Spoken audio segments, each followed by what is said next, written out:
कैसे के बताइयो अपना दिल के विचार, दिल्ली वाली रोनिया से होई गेले प्यार।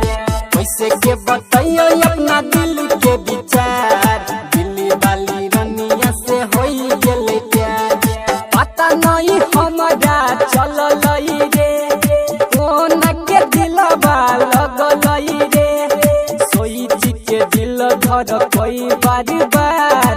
कैसे के बताइयो अपना दिल के विचार, दिल्ली वाली रोनिया से होई गेले प्यार। कैसे के बताइयो अपना दिल के विचार, दिल्ली वाली रोनिया से होई गेले प्यार। डीजे क्रांति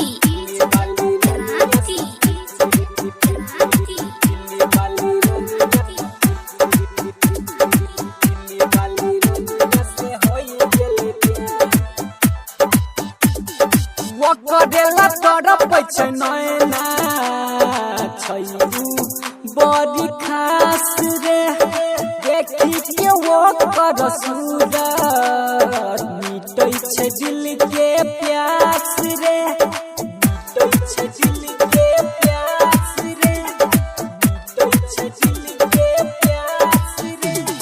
वो करेला तरफ नैना छैबू बड़ी खास रे, देखी के वो कर सूरत मिटै छै दिल के प्यास रे, मिटै छै दिल के प्यास रे, मिटै छै दिल के प्यास रे।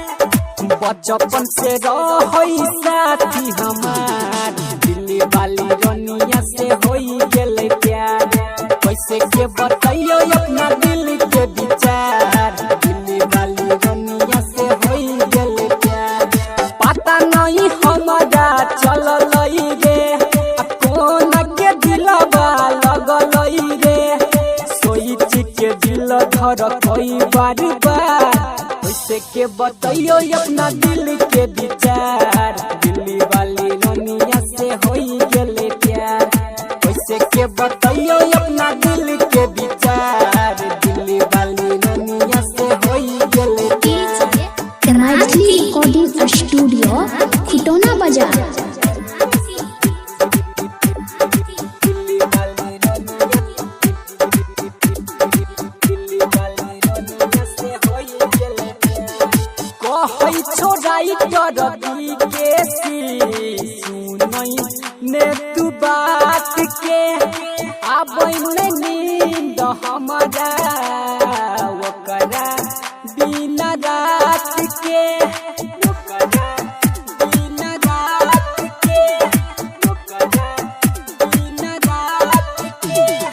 कहै छोड़ाई डरती के सुनै ने तू बात के, आबै ने नींद हमारा ओकरा बिना रात के, ओकरा बिना रात के, ओकरा बिना रात के। आशिकी अखिलेश कर विचार, दिल्ली वाली रोनिया से होई गेले प्यार। कैसे के बताइयो अपना दिल के विचार, दिल्ली वाली रोनिया से होई गेले प्यार। पता नहीं हमारा चलल रे कोन के दिलवा लगल रे, सोच के दिल धर कोई बार। कैसे के बताइयो अपना दिल के विचार,